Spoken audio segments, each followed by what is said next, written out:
আসসালামু আলাইকুম। আজকে পড়ব আমরা ২৬ পৃষ্ঠা পাঠ ১০ আনন্দের দিন। চলো পড়া যাক।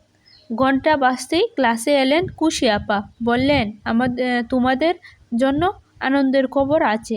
আমরা স্কুল থেকে ঘুরতে যাব। ক্লাসে সবাই আনন্দে হৈ হৈ করে উঠল। আপা বললেন, আমরা তাহলে কোথায় যেতে পারি? তপু বলল, আমরা জাদুঘরে যেতে পারি। রাজু বলল, শিশু পার্কে যেতে পারি। তুলি বলল, আমরা লালবাগ কেল্লায় যেতে পারি। খুশি আপা আমাদের মতামত জানতে চাইলে বেশিরভাগ শিক্ষার্থীরা লালবাগ কেল্লায় যেতে চাইল। ঠিক হলো, শনিবারে যাওয়া হবে। মিলি বলল, আপা আমি তো যেতে পারবো না, আমি তো ঠিক মতো হাঁটতেও পারি না। আপা বলার আগে তুলি বলল, তাতে কি হয়েছে, আমরা তো আছি, আমরা তোমাকে সাহায্য করব। খুশি আপা সবার জন্য দায়িত্ব ভাগ করে দিলেন। তারপর বললেন, সকাল 10টার মধ্যে সবাই চলে আসবে। স্কুলের পোশাক পরে আসতে হবে। সঙ্গে পানি, কলম ও নোটবুক নিয়ে এসো। ২৭ পৃষ্ঠা।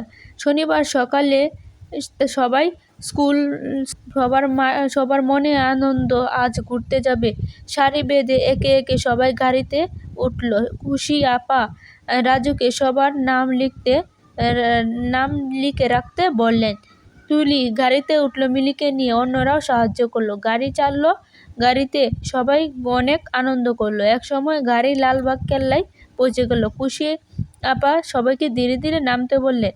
আপা ঘুরে ঘুরে কেল্লা সবকিছু কিছু দেখাতে লাগলেন। সবাই নোটবুক লিখতে লাগলো। মূল ফটক, ফুলের বাগান, পরিবিবির মাজার, ৩ গম্বুজ মসজিদ, টিলা, পুকুর, দরবার হলো, জাদুঘর, প্রাচীন আমলের পোশাক, প্রাচীন আমলের অস্ত্র, প্রাচীন আমলের মুদ্রা।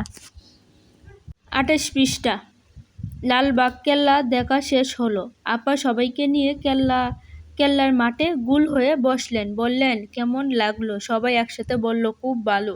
মিতু ও রাজু গান গেয়ে শোনালো। এবার ফিরে যাওয়ার পালা। সবাই সারি সারি বেঁধে গাড়িতে উঠল। রাজু তালিকা দেখে সবার নাম মিলিয়ে নিল।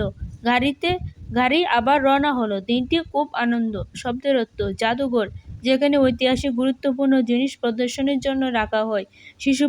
শিশু পার্ক অর্থ শিশুদের খেলার ও ঘোরার জায়গা। কেল্লা অর্থ দুর্গ। দায়িত্ব অর্থ কাজ। নোটবুক অর্থ লেখার ছোটো খাতা। ফটক অর্থ সদর দরজা। মাজার অর্থ বিশেষ ব্যক্তির কবর। গম্বুজ অর্থ গোলাকার চাঁদ। টিলা অর্থ উঁচু জায়গা। প্রাচীন অর্থ পুরাতন।